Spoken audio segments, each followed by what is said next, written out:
Howdy folks, we are here with a mid-ELO game. This is going to be between Enigma in the blue, who's playing as Mongols. Enigma is roughly 1240 ELO, versus Impulse, playing as the Bohemians, which is one of the newer civs, and they're in the red. Impulse has an ELO of around 1350. Should be an interesting game. We're going to watch from Enigma's perspective. So to start off, at this ELO, we're expecting roughly perfect build orders, at least in the Dark and Feudal Age. So we're expecting these players really know what they're going for. They know the strats. The most common strat for Arena, of course, is Fast Castle. And so I would imagine both players are probably going for that. The reason for that being these walls make feudal aggression extremely difficult. Unless you're playing a couple of civs that have ways around this, for example, Cumans, who get battering rams in Feudal Age. Cumans can just batter this down with their battering rams, but most other civs, they have a lot of trouble getting through these walls in Feudal Age, so they just tend to go for Fast Castle. Already scouting outside here, you can see Enigma's found one boar, the other boar, gold, stone. Hasn't found berries, but they're probably not here. They're probably somewhere in here, and so I imagine we'll just use a sheep to scout that.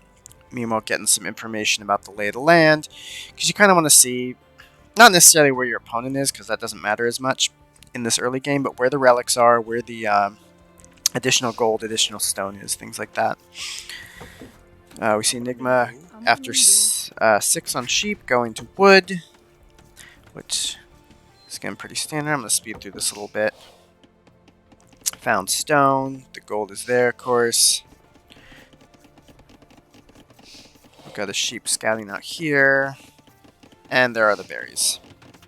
We can see going to berries now. And pushing deer.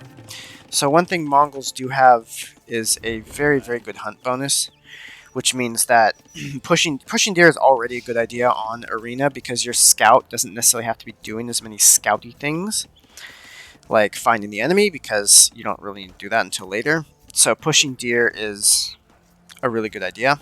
And Mongols, with their hunt bonus, they collect, I believe they collect faster from hunt, meaning that this is just a more efficient way of getting things in.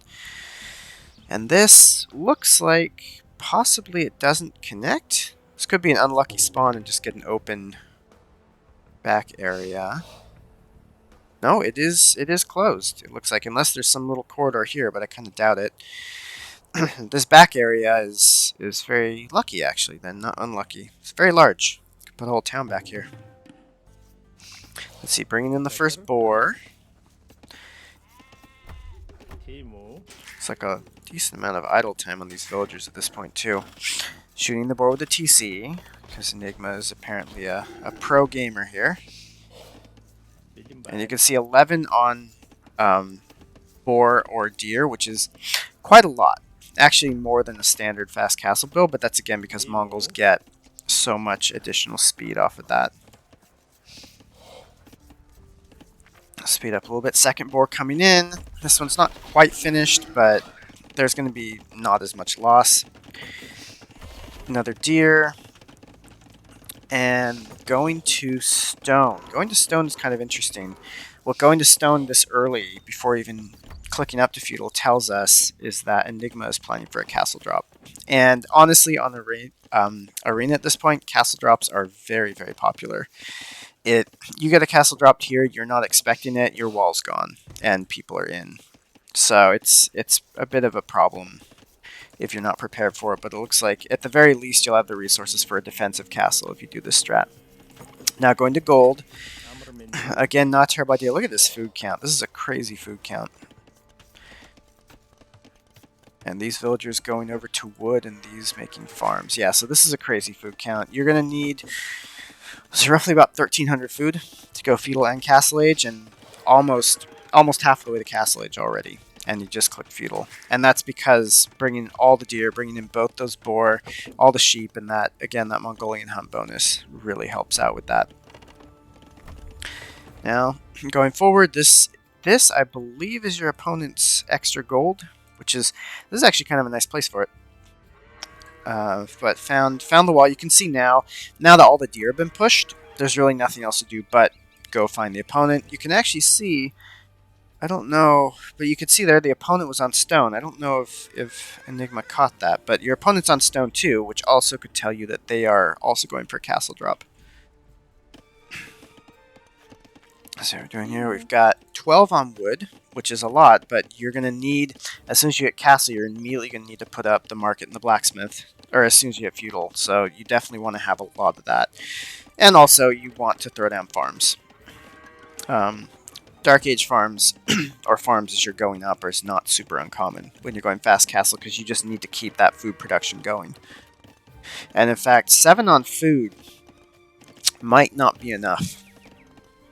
That doesn't seem like a lot. That doesn't seem like that's going to be enough, because you see, you put in the 2 villagers here, but in order to completely eliminate the idle time, as soon as these buildings go up and these villagers produce, which is hopefully around the same time, you want to have the resources to click up, and there's not quite enough income here. Normally at this point you want to have 8 farms going, and you can see this villager immediately building farms. Very close. Cancelled another villager, and there you go. They're up. Pretty fast too, and actually going up just as your opponent gets the feudal. That's pretty good timing.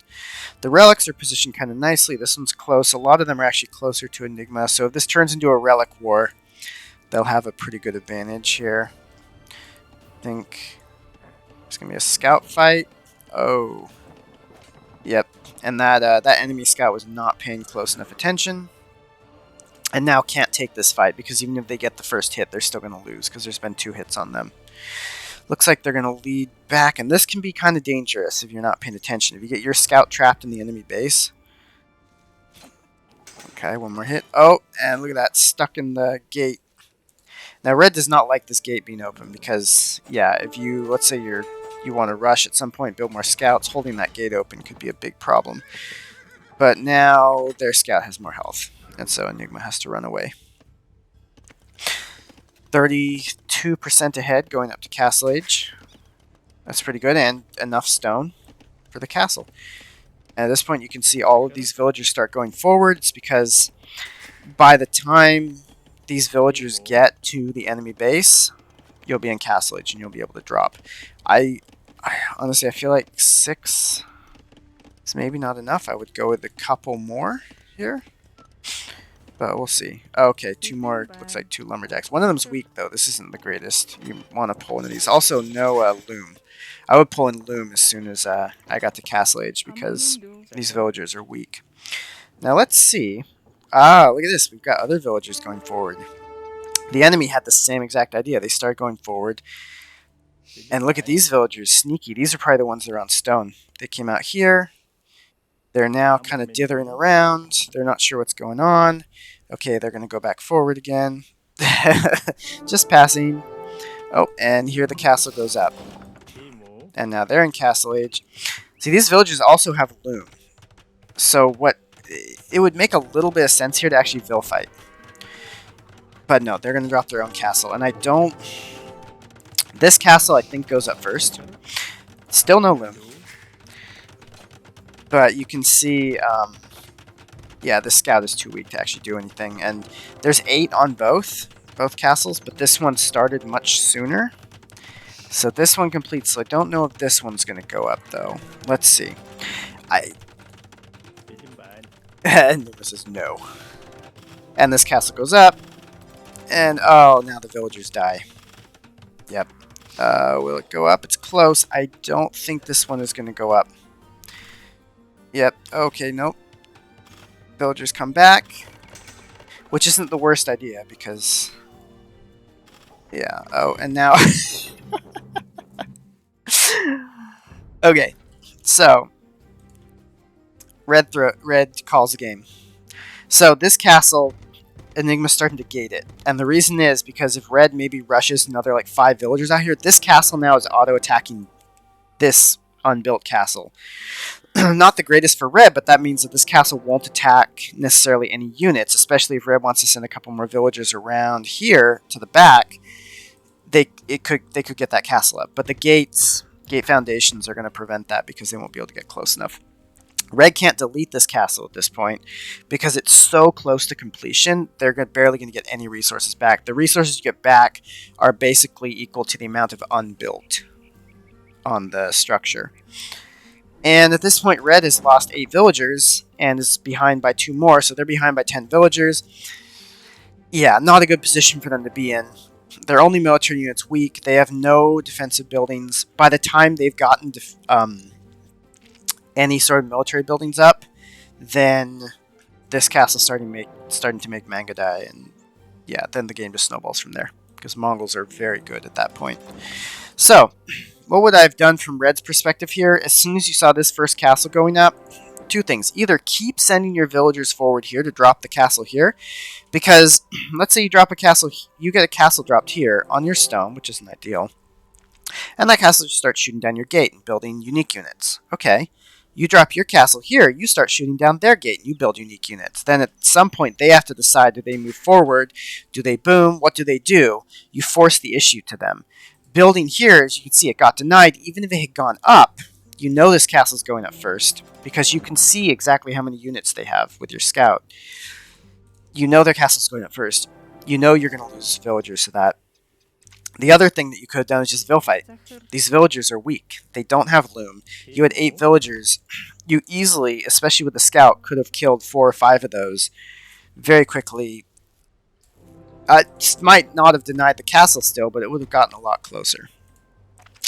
But you know, this is probably the smart thing for Red to do. It's no point playing a game for the next 20 minutes when you know you're going to lose already. Anyway, as always, hope that was enjoyable, and I'll see you all next time.